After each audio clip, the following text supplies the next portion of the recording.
Initial conversations with Oshawa Fire Services really stemmed with talking to their training officers and asking, from a training perspective, what do you do today?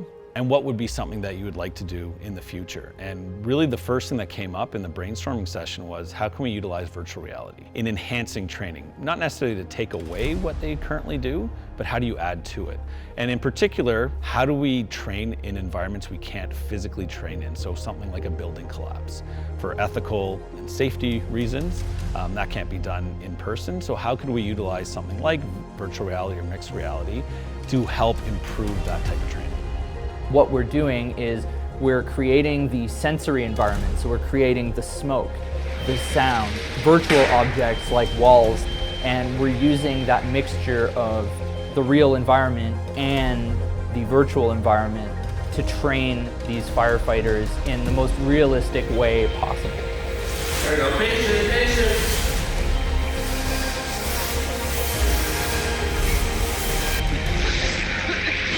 Patient contact made.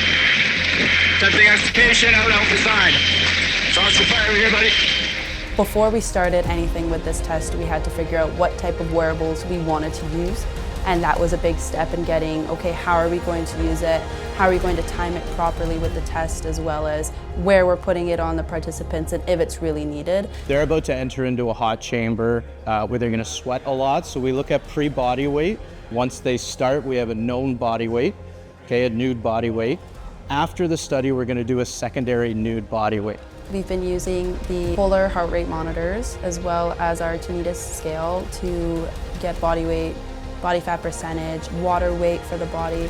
We're using all this to then put in pre-test levels and post-test levels. That way we can see what's changed and what their body stressors are going through. It was pretty astonishing to see how far we've come with technology. The smoke was there, the volume is there, it kind of blurs out everything and it zones you in on the actual scenario at hand. Even if people are in the background trying to talk to you, you can't hear it really. The sound is just so on point there. And you really focus in on everything happening in that moment. As a crew, you have some downtime, you can run through a few evolutions, or it could be programmed into our training schedule. This would be easy to get out, easy to set up, very little involved in that sense, and then could be something where multiple people could do various evolutions in a short period of time.